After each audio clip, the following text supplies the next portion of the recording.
সময় কিন্তু বড়ই অমূল্য সম্পদ, যেটা একবার হারিয়ে গেলে দ্বিতীয়বার কিন্তু আর পাওয়া যায় না। প্রতিদিন সকালবেলার সাথে সাথেই আমাদের জীবন যুদ্ধে নামতে হয়। প্রত্যেকটা মেয়ে, প্রত্যেকটা বউ, মানে ঘরের সাধারণ গৃহবধূদের কথা বলছি, যারা একদম হাউসওয়াইফ, তাদের প্রতিনিয়তই একটা যুদ্ধ করে চলতে হয় যে আমরা পারফেক্ট গৃহবধূ হয়েছে কিনা। যদিও আমি জানি না আমি নিজে কতটা পারফেক্ট, তবুও ওই যে বললাম, সবার মতো প্রত্যেক দিন আমিও চেষ্টা করে চলেছি যতটা সম্ভব নিজেকে পারফেক্ট করে তোলার। তবে আমরা কেউই কিন্তু পারফেক্ট গৃহবধূ কোনো দিনই হয়তো হতে পারবো না। তবে সময় কিন্তু আমাদের সেই মূল্যটা বুঝিয়ে দেয় যে আমরা কতটা পারফেক্ট হতে পেরেছি। সময় কিন্তু শিখিয়ে দেয় কিভাবে পারফেক্ট হতে হবে। সব সময় নিজের কাছে কতটা পারফেক্ট হলাম বা নিজের কাছে সব দিক দিয়ে পারফেক্ট হতে পেরেছি কি না, একজন ভালো মা, একজন ভালো গৃহবধূ, একজন হাউসওয়াইফ হতে পেরেছি কি না, সেটাই আমার কাছে বেশি মূল্য রাখে। আর আমি সবসময় মনে করি, আমি যদি খাঁটি হই বা আমি যদি একজন সৎ মানুষ হই, আমার যদি লক্ষ্যটা ঠিক থাকে, যদি সৎ থাকে, দেরিতে হলেও সমাজ কিন্তু একদিন স্বীকৃতি দেবেই। আজ না দিলেও একদিন হয়তো স্বীকৃতি পাওয়া যাবেই। Hello everyone, good morning. কেমন আছেন সবাই? আশা করি সবাই খুব ভালো আছেন, আর আমিও ভালো আছি। আমার আরও একটি নতুন ব্লগে আপনাদের সবাইকে স্বাগত জানাই। আজ হলো শুক্রবার, আর সকাল এখন মোটামুটি 8:30 থেকে 9:45 মতো বাজে। ওদিকে সোনা এখনও ঘুম থেকে ওঠেনি, যদিও সে আজকে স্কুলে যাবে না। আর এ পাশের রুমটা তো সাধারণত সেভাবে কেউ শোয় না, তবে রুমটার মধ্যে পড়াশোনা করে, আরও টুকিটাকি জিনিসপত্র থাকে, তো যে কারণে রুমটা একটুখানি অগোছালোই থাকে বলতে পারেন।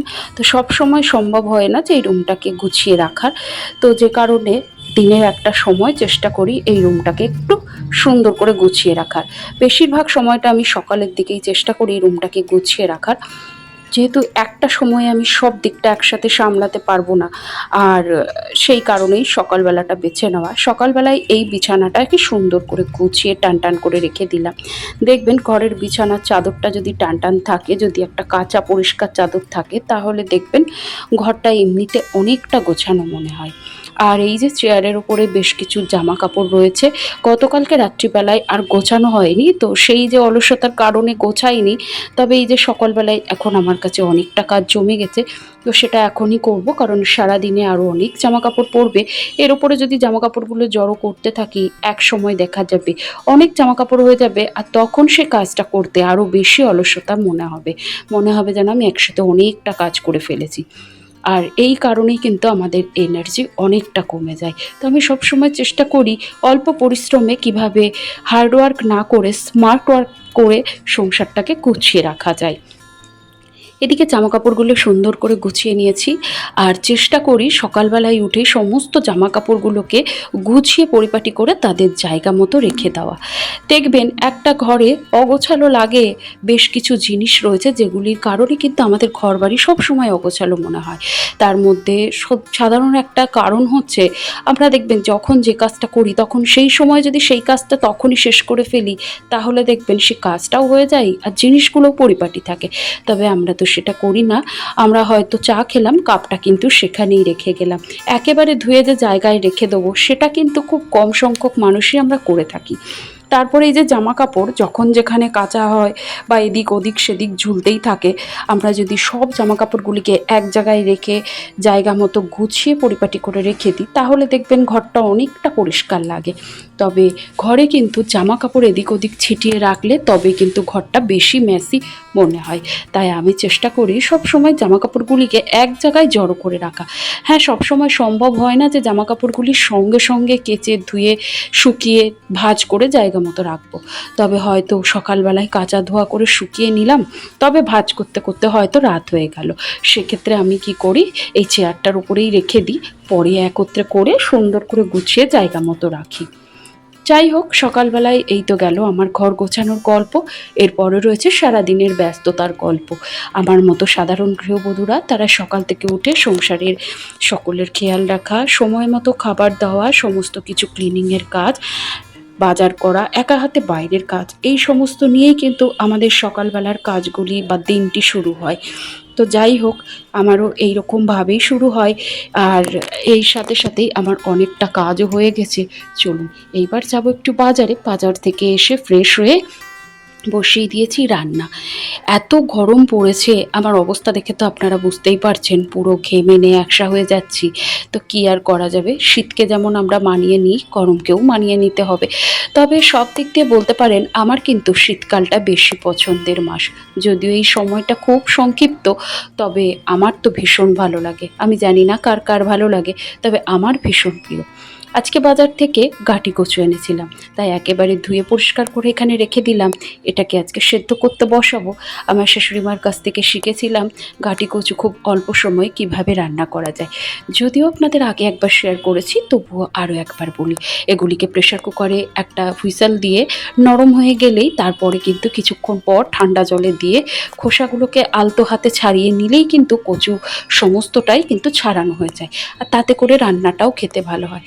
আমি জানি অনেকেই গাঁটি কচুর এই লোতলোতে ব্যাপারটার জন্য খেতে চান না, তবে গাঁটি কচু খাওয়া কিন্তু ভীষণ ভালো। সাধারণত ওল, কচু, মান এগুলোতে আমাদের রক্ত পরিষ্কার করতে সাহায্য করে। আর এগুলি আমার বাড়িতে প্রত্যেকেই কিন্তু খুব ভালোবাসে। এই রেসিপিটা আমার বাড়িতে সবাই খুব ভালোবাসে। মানে নর্মালি বেশি মশলাপত্র দেওয়া হয় না, শুধুমাত্র কালো জিরে, কাঁচা লঙ্কা আর রসুন ফোড়ন দিয়ে কিন্তু রান্নাটা করা হয়। আর সাথে নিয়ে এসেছিলাম বাটা মাছ। বাটা মাছটা নিয়ে এসেছিলাম শুধুমাত্র মা আর বাবার জন্য। আর ওইদিকে আমাদের জন্য রান্না হচ্ছে ডিমের ঝোল। যদিও আমি আজকে খাবো না, নিরামিষই খাবো, তবে ডিমের ঝোল আলু দিয়ে একটা তরকারি করা হবে, মানে ডিমের কারি যেটাকে বলা হয়। তো সেটাই হচ্ছে। আর সেই সাথে আমার সমস্ত কিছুই প্রায় রেডি করে নিচ্ছি। রান্না করতে গেলে সব কিছু গুছিয়ে পরিষ্কার করে নিলেই কিন্তু রান্না করতে অনেকটা সুবিধা হয়। বাজার থেকে মাছ কেটে নিয়ে আসি, কারণ বাড়িতে মাছ কাটতে গেলে অনেকটা সময় লেগে যায়। তো যে কারণে বাজার থেকে মাছ কাটি, তবে তারা কিন্তু খুব একটা পরিষ্কার করে আঁশটা ছাড়িয়ে দেয় না। তাই বাড়িতে এসে একটু সময় নিয়ে আঁশটাকে ছাড়িয়ে নিই। সাথে নিয়ে এসেছিলাম সোনার জন্য একটু বোনলেস চিকেন। যেদিনই বাজারে যাই, যদি দেখি একটু বোনলেস চিকেন পাওয়া যায়, তবে ওর জন্য একটু এনে রাখি। কিছু কিছু সময় কি হয়, দিনের দিকে মাছ মাংস যাই থাকুক না কেন, মাছটাই সাধারণত বেশি হয়। তবে আমার সোনা সবসময় মাছ খেতে পছন্দ করে না। তবে সেক্ষেত্রে এই বোনলেস চিকেন থাকলে ওকে অল্প করে কিছু একটু রান্না করে দেওয়া যায়। যেমন বলতে পারেন বেশিরভাগটাই চিকেন পকোড়াটাই বেশি করে দিই। তাতে করে আমার এই ছোট্ট মেয়েটা কিন্তু ডাল আর পকোড়া দিয়ে সুন্দর করে খেয়ে নিতে পারে। যাই হোক, চলুন, বাজার তো গুছিয়ে নিয়েছি। আর এরপরে ফ্রিজে যা যা রাখার রেখে দিয়েছি, চলুন আগে মাছটাই বসিয়ে দিই। মাছগুলোকে সুন্দর করে নুন হলুদ দিয়ে মাখিয়ে রেখে নিয়েছি। এতে করে মাছটা ভালো থাকে, দেরিতে রান্না হলেও মাছটা খুব ভালো থাকে। আর এরপরে মাছগুলোকে একদম তেলের ওপরে লাল লাল করে ভেজে নেবো। আর এপাশে বসিয়ে দেবো ডিমের কারিটা, কারণ একসাথে রান্নাগুলো না করলে অনেকটাই কিন্তু দেরি হয়ে যাবে। আর ওদিকে আমার বাড়িতে হাজব্যান্ড কিন্তু 1:30টার মধ্যেই খেতে বসে, তো সেই কারণে রান্নাগুলো একটু তাড়াতাড়ি করা। ডিমগুলোকে খোসা ছাড়িয়ে নিয়েছি, এবার তেলের উপরে দিয়ে একটু লাল লাল করে ভেজে নেবো। খুব একটা কড়া করে ভাজি না, যদিও বাড়িতে খুব একটা কড়া ভাজা ডিম খেতে পছন্দ করে না। তবে জানেন, একটা জিনিস ভুলে গেছি, তেলের উপর একটু হলুদ দিয়ে ডিমটা ভাজি। আজকে ভুলে গেছিলাম, তাই ওপর থেকেই একটু হলুদ দিয়ে নিলাম। এরপরে আলুগুলোকে সুন্দর করে ভেজে তুলে নেব। আমার প্রথম হাতে খড়ি বলতে পারেন রান্না করতে যাওয়া মায়ের বাড়িতে। আমার মা ভীষণ অসুস্থ ছিলেন যখন আমি ক্লাস 8-এ পড়ি। তখন থেকেই আমার মা কিন্তু ভীষণ অসুস্থ। রোগের নাম তো আমি জানি না, তবে হঠাৎ করেই একদিন পুরো প্যারালাইসিস রোগী যেরকম হয় সেরকমটাই আমার মায়ের একটা রোগ ধরা পড়ে। সেটা সাধারণত ওখানকার ডাক্তার বলেছিলেন যে এটা নার্ভ থেকেই হয়েছে। তো তখন তো কিছু করার নেই, যদিও আমি সেভাবে রান্না করতে পারতাম না। তখন আমার মায়ের মুখের কথা আর আমার হাতের কাজ দিয়েই কিন্তু আমাকে দিনটা চালাতে হতো। মানে বলতে পারেন মা একদিক থেকে বলে দিত আর আমি একদিক থেকে রান্না করতাম। তখন সর্বপ্রথম রান্না যেটা শিখেছিলাম সেটা হচ্ছে ভাত, ডাল, আলু সেদ্ধ আর ডিমের অমলেট, এইটুকুই পারতাম। তারপরে একটু একটু করে অসুস্থ মায়ের সেবা করতে করতে আস্তে আস্তে কীভাবে যে বড় হয়ে গেলাম নিজেই বুঝে উঠতে পারলাম না। যে একদিন যে মেয়েটা রান্না করতে ভয় পেত, যে কোথা দিয়ে কি রান্না করব আমার মাথায় থাকতো না, সেই মেয়েটা আস্তে আস্তে আজকে এত পদ একা হাতে রান্না করছে। জানেন, মাঝে মধ্যে মা বাবাকে বলতে ইচ্ছে করে, তোমরা যাকে বলতে যে একটা সময় ছিল আমার মা আমাকে বলতো, তুই এত বড় হয়ে গেলি, কবে আর কাজ শিখবি? শুধু কি পড়াশোনা নিয়ে থাকলে হবে? আমাদের দেশে মেয়েদেরকে একটা সময় পর পরের বাড়িতে যেতেই হয়। তো সেখানে গিয়ে তাহলে তুই করবিটা কি? তুই যদি কিছুই না পারিস তাহলে সেখানে কি হবে? তখন আমিও ভয় পেতাম, বলতাম যে আমি কোনো দিন এই নিয়মটা মানবই না, অর্থাৎ বিয়ে বিয়ে আমি করব না। আসলে সব মেয়েরাই ছোটোবেলায় তাই বলে, আমিও তাই বলতাম। তো মা জিজ্ঞেস করলে আমি বলতাম, বিয়েটা আমি করব কী করে, আমি তো রান্না করতে পারি না। তা মা বলতো, রান্না করাটা খুব কষ্টের কাজ না, আর খুব কঠিনও না। যতটা কঠিন দেখে মনে হয় ততটাই কিন্তু সোজা। যখন নিজে হাতে করবি তখন কিন্তু বুঝতে পারবি। তো আজ এখন মাকে বলতে পারে, তোমার সেই মানে অলস মেয়েটা যে কোনো দিন কোনো কাজ করতে পারতো না, সে আজ একা হাতে একটা জয়েন্ট ফ্যামিলিতে সংসার করছে আর সমস্তটা একা হাতে সামলাচ্ছে। যদি মা থাকতো বা বাবা থাকতো ভীষণ খুশি হতো, তারা দেখতে পেত যে আমি কতটা বড় হয়েছি বা কতটা দায়িত্ব নিতে শিখেছি। যাই হোক, এই তো গেল আমার ছোটোবেলাকার গল্প। এরকম আরও অনেক গল্প আছে, অবশ্যই কোনো না কোনো ভ্লগে শেষ করব। তবে এই যে আজকে কি রান্না করেছি দেখিয়ে দিই। এটা গতকালকের ভাত, আমি এই গরম ভাতের ওপরে একটু বসিয়ে রাখি, ভাতটা গরম হয়ে যায়, তাহলে দুপুরবেলায় খেতে সুবিধা হয়। আর এখানে রয়েছে ঘাটু কচুর তরকারি কালো জিরে দিয়ে, ওদিকে রয়েছে মাছ আর ডিমের ঝোল। এটাই আমাদের দুপুরবেলাকার রান্না।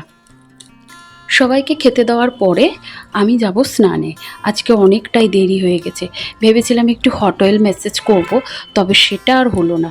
এই যে এই তেলটা না হেয়ার ফলে ভীষণ ভালো, জানেন? এটা অনলাইন থেকে নিয়েছিলাম। তেলটা আমার কাছে প্রায় 1 বছর হয়ে গেল। তেলটা ভীষণ ভালো। তো আমি যেদিনকে শ্যাম্পু করি চেষ্টা করি অন্ততপক্ষে 3-4 ঘন্টা আগে তেলটা মাথায় দিয়ে একটু গরম তেল করে মাথায় দিয়ে রাখতে। তবে সেটা তো হয় না, তাই আজকে এই আধ ঘন্টা আগেই আর কি এই যে তেলটা একটু মাথায় দিয়ে এখন যাব স্নান করতে। ওদিকে ওই যে দেখতেই পাচ্ছেন হাজবেন্ড চলে এসছে বাড়িতে, আর ও কিন্তু যাচ্ছে স্নান করতে। ওর খাবারটা আমি রেডি করেই রেখেছি, ও স্নান করে এসে খেতে পারবে। আর আমি এখন যাব স্নানে। তাহলে চলুন, আমার আজকের ভিডিওটি এখানে শেষ করলাম। কেমন লাগলো অবশ্যই জানাবেন, ভালো লাগলো অবশ্যই একটি লাইক